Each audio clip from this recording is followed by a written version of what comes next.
Hello everyone, Books with Banks back again with another book review, and today I'm hopping on the hype train around Dune. What with all the success of Denis Villeneuve's adaptation of the second half of that original Frank Herbert classic, but now today I'm specifically reviewing book 3 in the series, Children of Dune. This was published in 1976, 11 years after the first book and 7 years after the second, Dune Messiah. I read both Dune and Dune Messiah probably about 10 years ago now for the first time. Then, shortly after part 1 of the new adaptations came out, I thought about getting back into it. A friend at work gave me the audiobooks for the first 3, and I used those audiobooks as a kind of refresher for books 1 and 2. But then I actually find it really difficult to do audio for the first time that I'm experiencing a story or listening to or reading anything. So I decided to tackle, when I get to the third one, I decided to tackle the physical novel of Children of Dune. After kicking it down my TBR for a few months there, I finally found a good place for it, and now I'm happy to say I've finished, and I really enjoyed what Herbert added to his universe in this installment. Before going further, though, I should say I'll start off relatively spoiler-free, but then I'll shift into my thoughts on this book and these first 3 books overall with more spoilers and more details, but I'll clearly signal when I'm making that shift. So, what is this book about? In vague enough terms that don't spoil anything, well, after the failures and successes of our heroes in book 1, 12 years pass, then we get book 2. In large part, book 2 is a reflection on the darker aftermath and consequences of those successes at the end of the first one. Book 2 also has a lot of scheming and assassination plots, some universe expansion and fleshing out, showing us more what guild navigators are like, what face dancer assassins are like, what a Gola is. Basically, it's a reanimated machine corpse Frankenstein type of person. But at the end of book 2, one of the more intriguing young characters in the first 2 actually, is set up to take a big position of authority and control in the universe, and simultaneously, 2 twins, 2 children are born. I won't say exactly whose children these are. You might be able to make a couple educated guesses, though. So then, book 3 picks up 9 years after book 2, following the growth and political scheming of a lot of these younger people born into positions of power on Arrakis. Many of the adult characters from the first book are still around and still involved, sure, but there's even a whole side story in this one about a young leader and a young member of a different noble family on a different planet, basically being trained to oppose our titular children of Dune. So all kind of about the younger people, this next young or up-and-coming generation. Assassination attempts persist. Bene Gesserit fears persist about how someone with intimate memories of thousands upon thousands of past lives, how that person or people like this can be susceptible to abomination, basically a kind of possession by any number of those past lives and awarenesses. The reality of this situation and everyone's fears around the potential of a number of characters succumbing to this type of possession. This kind of fear and this reality is a big part of the tension throughout book 3, but I love it as a sort of extreme and horrifying literalization of descendants in a noble and powerful lineage having to bear the burden of their family's darker legacies. This book also gets into another great strength of Herbert's more philosophical explorations in the whole series. In this book in particular, basically the question is, if someone is given the ability to be hyper-aware of all past and present lives and all future possibilities and likelihoods, and they have such a deep and intimate knowledge of distant places and peoples, but also such a more confident knowledge of the likely immediate futures, this makes that individual or those individuals so extremely alien and unapproachable to most humans, almost to the point where it's like, is this person leading the human race even what we could consider human anymore? And it's kind of like the first book in the series is all about the Bene Gesserit being so close to realizing this genetic plan they've had to basically produce a superhuman under their control. But a lot of the fun of that book, of the first one, and now the movie adaptations, is how their plan was thrown into chaos by the family's move to Dune and Lady Jessica's actions and Paul's actions and the mystical and magic qualities of Dune, of Arrakis.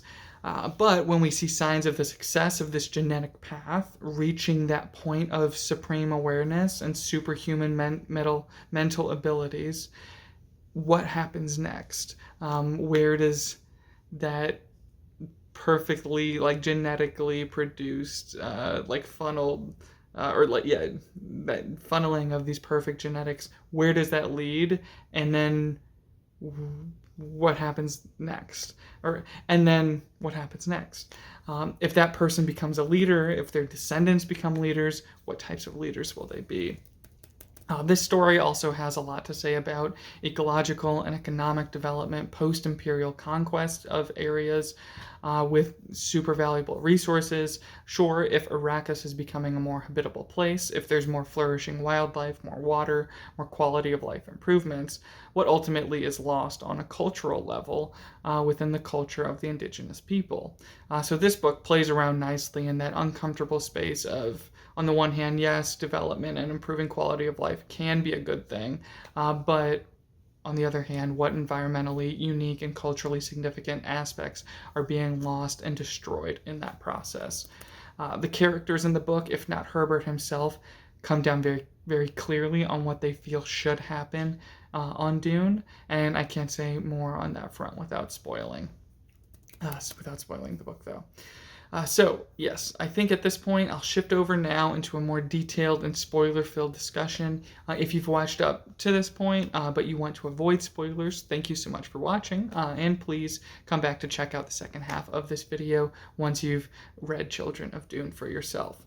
So, more specifically, Children of Dune is the story of Leto II and Ganima, the twin children of Paul and Chani, and it's the story of their efforts, the twins' efforts, to come to terms with their superhuman abilities and superhuman levels of awareness. But they're also having to be very careful of their aunt, Aaliyah, Paul's sister and arguably the first child of Dune, if we're to take that title to refer to these magically prescience-gifted individuals, all of whom are swirling around the genetic moment when the Bene Gesserit should have produced their Kwisatz Haderach. But of course, since Jessica and Paul's actions in the first book, neither Aaliyah nor the set of twins are in any way really pawns of the Bene Gesserit, as that organization had hoped they would be.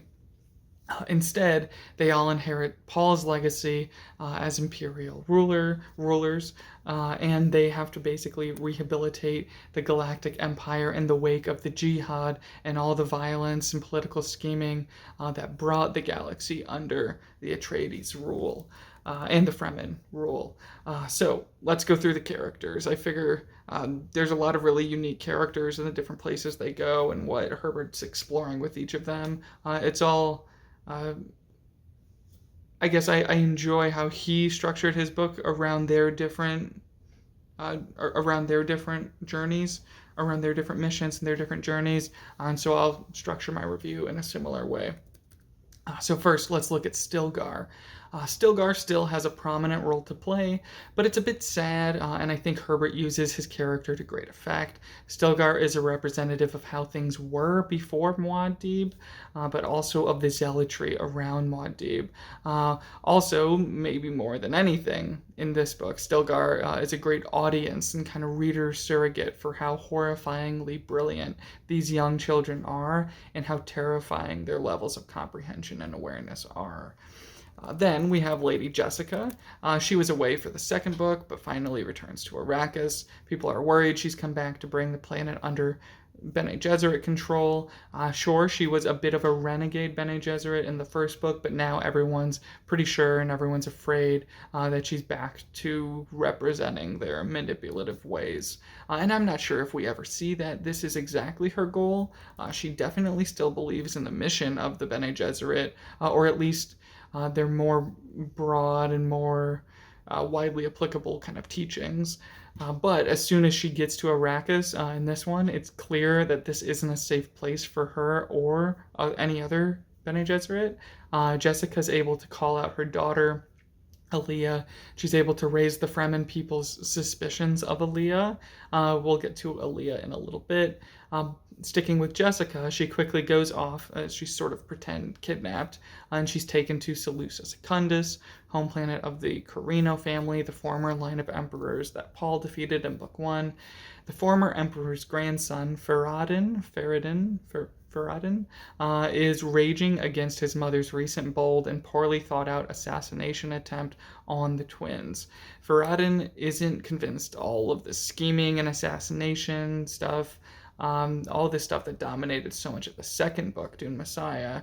Farad'n, even though he's young, has these hints that he's looking for a wiser way to achieve power and maybe a more peaceful, or at least a more subtle way for him to bring his family's name back into the center of things. So Jessica comes along, and the two of them basically align. She's going to use him to get her Bene Gesserit influence into the political situation, into the Imperium somehow. And he's going to use her to get in good with the Atreides family, or to at least get close to the Atreides family and the goings-on of Arrakis. I think Herbert did a really nice job with this Farad'n character, having the former Sardaukar character being one of Farad'n's mentors, and obviously the Sardaukar are militant and violent, and this guy kind of reminds readers of Beast Raban and Feyd-Rautha a little bit, even though he's nowhere as evil or cruel as they were. But you also have Farad'n's mother, Winsikia, the widowed Empress Irulan's sister, and Winsikia is kind of a representative of all of that assassination plotting from the second book.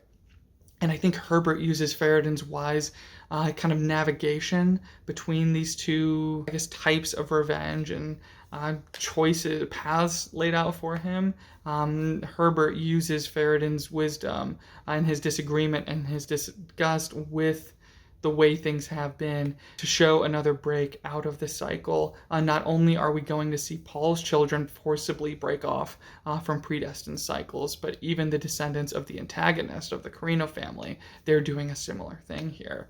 And even though Farad'n is younger than others, he's still older than Leto II and Ghanima. He's still very wise and very bookish, and I really like the reveal at the end that this Hark al-Ada, who's been writing a lot of the chapter epigraphs, clearly chronicling the beginning of Leto II's bizarre reign. I found that extremely satisfying, that Farad'n becomes the scribe of Leto II, basically, and he's renamed Hark al-Ada. So there's that character. My discussion of Jessica kind of went into discussion of him. They're both, and their kind of dynamic, their teaming up is very fascinating. Next, a little bit about Duncan Idaho. I actually think his best book was the second one, Dune Messiah, when he was reanimated as the assassin Gola Hate. And you had this like really subtle self-rediscovery journey of him throughout that book. And his discovery of his free will and more of the dead Duncan in this robot second edition that we originally thought was just a husk, right? I think that's one of the strongest aspects of the second book. And here, he's kind of just sort of super smart Mentat bodyguard, and he's sort of a scorned lover of Aaliyah, but then he's an abductor and bodyguard of Jessica for a bit, and then finally he recognizes his only logical best purpose in this part of the story is to instigate Stilgar to action in the end, to bring about the best course of events that he's calculated. But of course, this means that Duncan has to die here again, so that's a bit disappointing to see that beat repeated. Yeah, but now let's finally talk about Aaliyah. She really spirals out of control here. Her scenes are all so gripping and kind of horrifying, and Herbert's omniscient narration lets us into her mind all the time to see that she really is or feels enough like she has been possessed by the grotesque and evil Baron Harkonnen. And it's just really, really sad. But I think Herbert is basically saying with Aaliyah, this is what a bad child of Dune looks like. This is when it goes horribly wrong, and all the Bene Gesserit fears of uh, abomination are confirmed. And this adds a lot of stakes. I guess the reality of Aaliyah's situation adds a lot of stakes to the journeys that both Ganima, but especially Leto II go on, and both of their fears and how worried they both are of winding up like Aaliyah. Again, I really enjoyed Aaliyah in Dune Messiah, so it was really sad to see her go through all of this here and basically just be morphed into this twisted villain who's never actually as many steps ahead as she thinks she is. So I think I understand why Herbert chose to take her in this direction, but it's just kind of sad. Especially with the movie Dune Part 2 reminding me of how excited I was reading about her in those first two books. It seems like they're adapting Dune Messiah in the film Dune Part 3, so I'm very interested to see how much of this Children of Dune transformation for Aaliyah filters its way into what they do with her character in that movie. But moving on from that character, last but not least, let's talk about both Ganima and Leto II. But really just Leto II, he takes over the whole novel, basically taking the literal reins of the narrative and tearing everything out of its natural course. After about the halfway point, he becomes the focus, really, and he recognizes his father's shortcomings and how what his father did led to that jihad, and how everyone else with these abilities to connect and recall thousands of past lives, but also to look into possible futures and have the great power to affect those possible futures. Leto has seen how his father seems sort of successful at that at first, but then of course those cracks were showing at the end of book 1 and then totally revealed 12 years later in book 2, and all of that led to Paul's kind of paradoxical paralysis. Leto II has seen how Aaliyah has succumbed to abomination, and she's become this total villain. He's also seen a shadow earlier of his sister almost getting possessed by their mother Chani, but through his mastery of everything and with his journey into the desert to Jacurutu and then further, and through numerous spice comas and spice trances and visions, Leto takes all of the power of prescience and awareness to the extreme, further than anyone else has, and he realizes he must break things off and veer humanity's course in a drastically different direction to save humanity. And so he covers himself in the sand trout, the larval form of the sandworms. They give him physically superhuman abilities, strength, and speed, and they're changing him. He and his family all seemed alien before, but now he really is transforming himself into this monstrous alien creature existing outside of humanity, so that he can better rule over humanity as emperor, but also as a god. It's a little bit insane, and I'm still wrapping my head around everything that kind of his whole kind of logical decision-making process in the end of this book.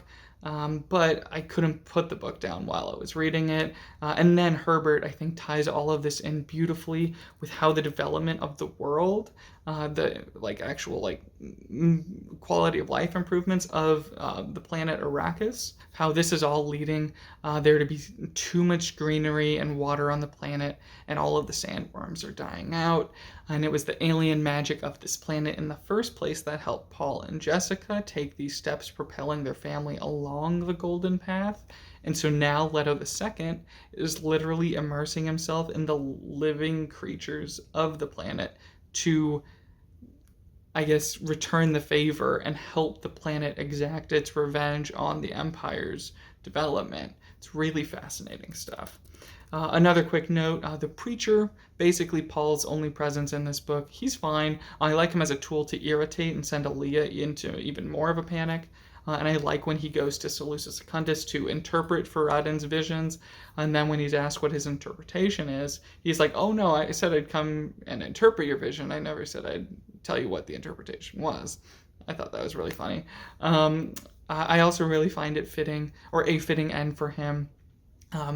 that are getting swarmed by a crowd of zealots, but also the priest descending on him for blasphemy and killing him. That seemed a very appropriate end.